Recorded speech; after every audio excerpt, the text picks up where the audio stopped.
Rio de জেনিরোর অলিগলিতে চলছে বিশ্বকাপ বাছাইয়ের উত্তেজনা, অথচ আলোচনার কেন্দ্রবিন্দুতে নেই ব্রাজিলের মাঠের লড়াই, বরং তার চেয়েও নেইমার হয়ে গেছেন বড় শিরোনাম।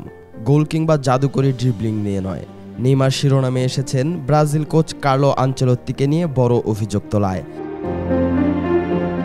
গেল কিছুদিন আগে বিশ্বকাপ বাছাইয়ের শেষ 2 ম্যাচের জন্য ব্রাজিল দল ঘোষণা করেন আনচেলত্তি। সেই দলে ঠাঁই হয়নি নেইমারের দলে না থাকা নিয়ে তখন আনচেলত্তি বলেন, শতভাগ ফিট খেলোয়াড়দের নিয়েই মাঠে নামবে ব্রাজিল। বিশ্বকাপের আগে প্রস্তুতিতে কোনো ছাড় দিতে রাজি নন তিনি। জবাবে নেইমার বলেছিলেন, তাকে ব্রাজিল দল থেকে বাদ দেওয়ার কারণ সম্পূর্ণ কৌশলগত, শারীরিক অবস্থার সঙ্গে এর কোনো সম্পর্ক নেই। ঠিক এরপরই তৈরি হয় বিব্রতকর এক পরিস্থিতি। ফুটবল দুনিয়ায় চর্চা চলতে থাকে, কে সত্যি বলছেন? নেইমার কি চোটের কারণেই বাদ, নাকি আনচেলত্তির এটা নিছকই কৌশলগত সিদ্ধান্ত?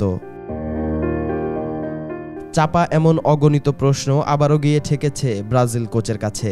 অবশেষে ইতালিয়ান এই কোচকে সেসবের ব্যাখ্যা দিতে হয়েছে।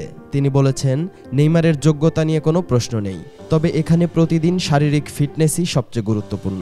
এছাড়া ব্রাজিল দলে প্রতিদ্বন্দ্বিতা এতটাই বেশি যে সবাইকে নিজের সেরা অবস্থায় থাকতে হয়।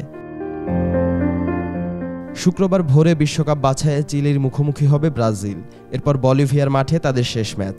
নেইমার থাকছেন না, তবে আনচেলত্তি নিশ্চিত করতে চাইছেন এই দল যেন নামের জৌলুস ছাড়াই ফিটনেস আর পারফরমেন্স দিয়েই বিশ্বকাপ মঞ্চে লড়তে পারে।